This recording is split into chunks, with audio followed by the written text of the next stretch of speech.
Hi everyone, welcome back to my channel. I know it has been a while, right? But I'm human. I needed just a little time to just cool down and just rest and all these kind of things, right? So I got a little time just to revamp revamp myself. So anyway, the word for tonight. Oh, welcome to all who are new here. Welcome. And if you have not subscribed, remember to like, share, and subscribe, and turn on the notification bell so you will know whenever it's post up a video, right? The word for tonight came from, I just heard the Lord, and this was at some days back. He just spoke something to me, and he said, they glorify the vessel more than how they glorify the Lord. He said they glorify Moses' staff more than how they glorify the Lord that was using Moses' staff, right?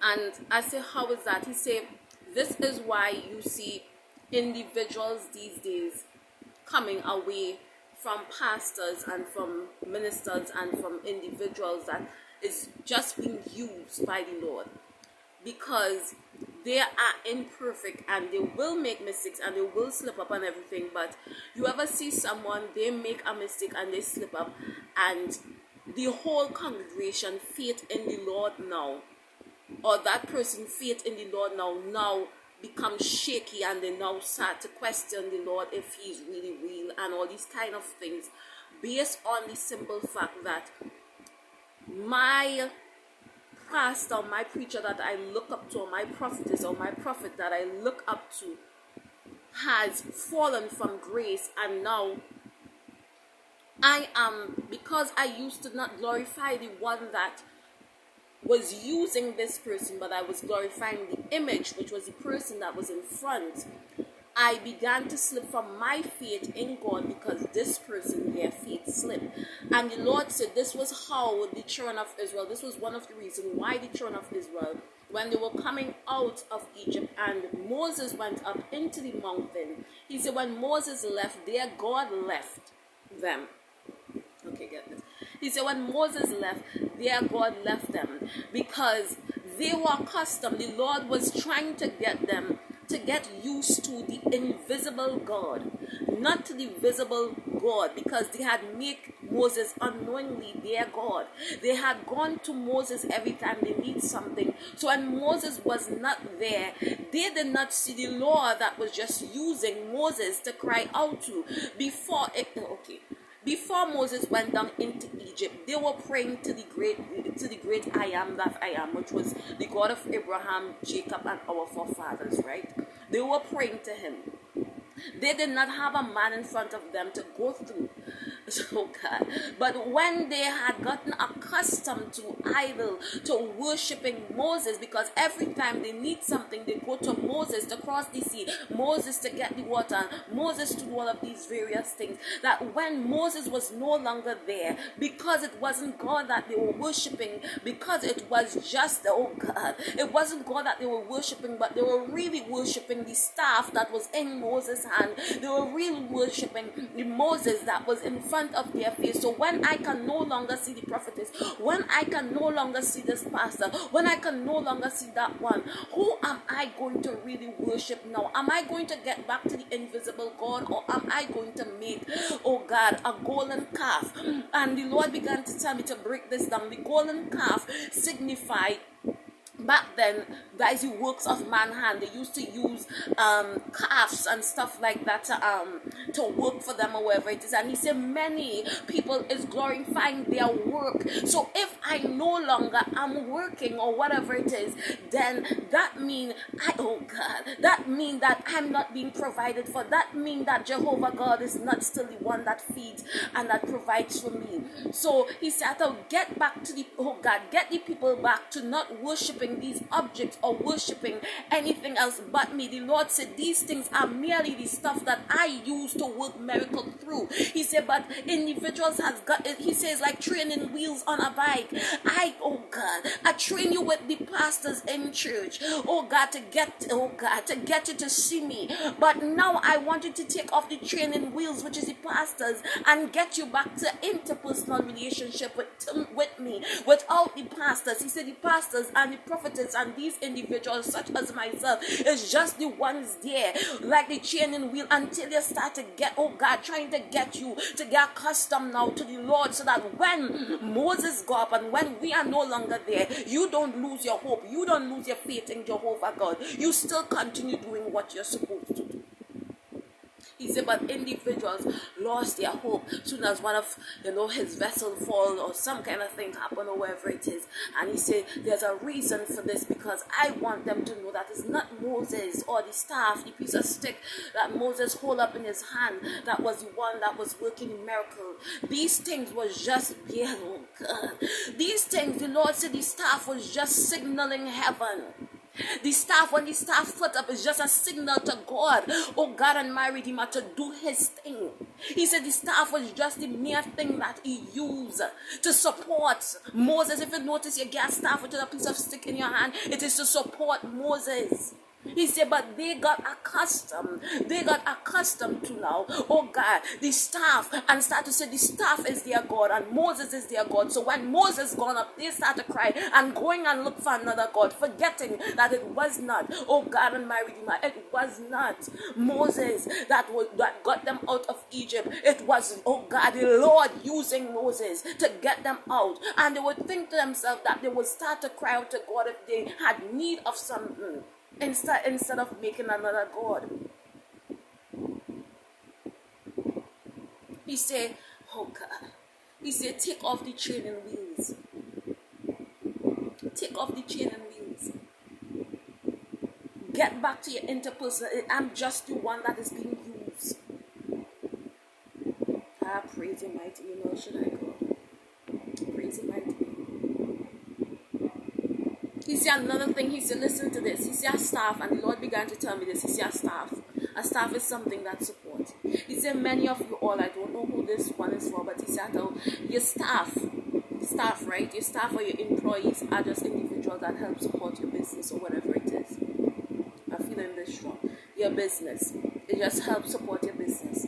But he said, those are just, your staff is just the thing to help support you.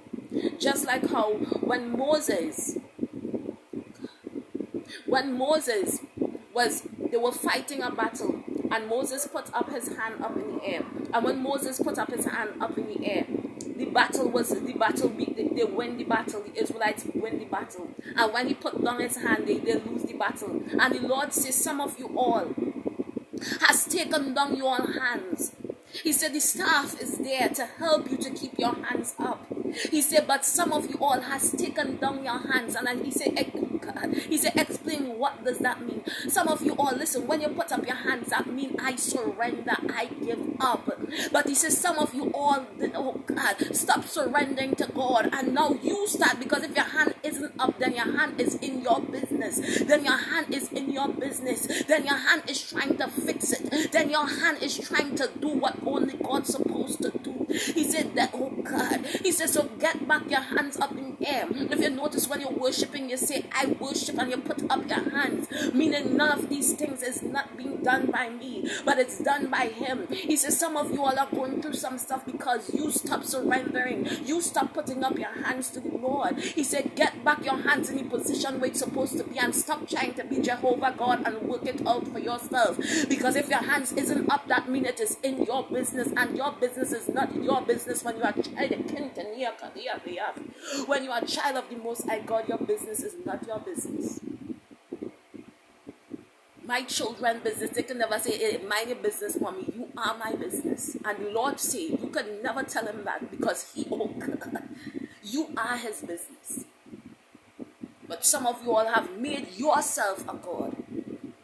And what you mean by make yourself a God, not mean that you go and you get some clay and you start to make a calf or whatever it is, like how you have it. No, you make yourself God. So when you can't provide for your needs according to riches and glory, when you can't provide for all of your needs according to your riches and glory, you start to cry.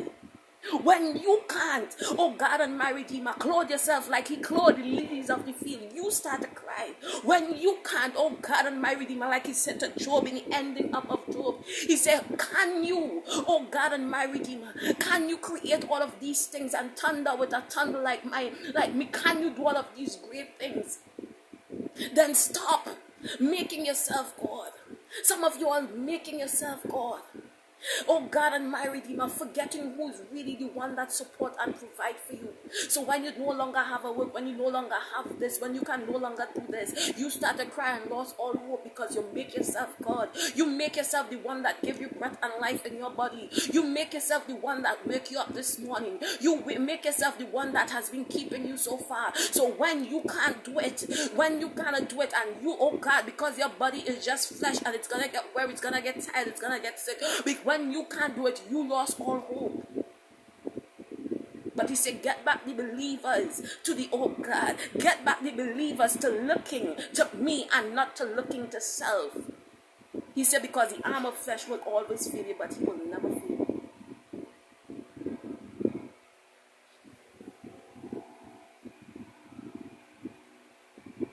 The staff is there to support Moses, was to keep his hands up. The Lord give you all staff, employees, certain things to keep your hands up, to keep you surrendering to God.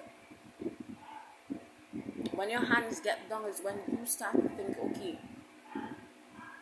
things looking bad right now, maybe I should do something.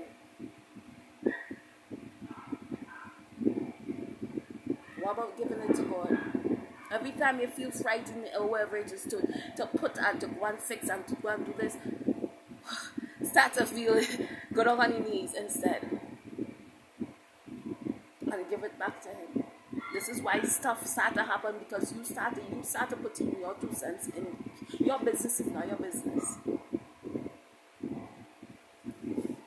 Sorry to tell you, man and woman of God, your business is no longer your business. From the moment you become his, that's why he said, cast all your burdens upon me. Anyway, you guys, this this was a word from the Lord. Yeah, I know I don't have one. I still have my yeah, that is a whole nother explanation, right? But I'm still fransica brackin, don't get it twisted. Anyway, you guys, I don't know why I need to explain that. Anyway, you guys, like I always say, stay blessed, stay strong. Remember, Yahshua Jesus Christ, the King of Kings, loves you. And I love you. I love you, I love you, I love you. Bye, guys. And remember, like I always say, you are not the one. These things are just the individuals. Your work is just stuff. Your work is just something that the Lord give you to provide for you. You just use that to be the source of your provision. And you can use something else to be the source of your provision. The Lord have, I'm going to get the word for it. He have many different ways to do the same thing, right? If you notice, he healed the blinded man's eyes by spatting on clay and putting it on his eyes, and then some he touched their eyes. You know, he heals some by just his word, and then some touch. He have many different ways of doing the same thing. But if you trust him, I have never seen the righteous forsaken, like David said, nor I see begging bread. I've never seen the Lord give up on a righteous person, nor have you begging bread. So anyway, you guys, stay blessed, stay strong, like I always say. And I'm going to conclude that there. Bye, guys. And remember to share, like, and subscribe. I've been telling you that before.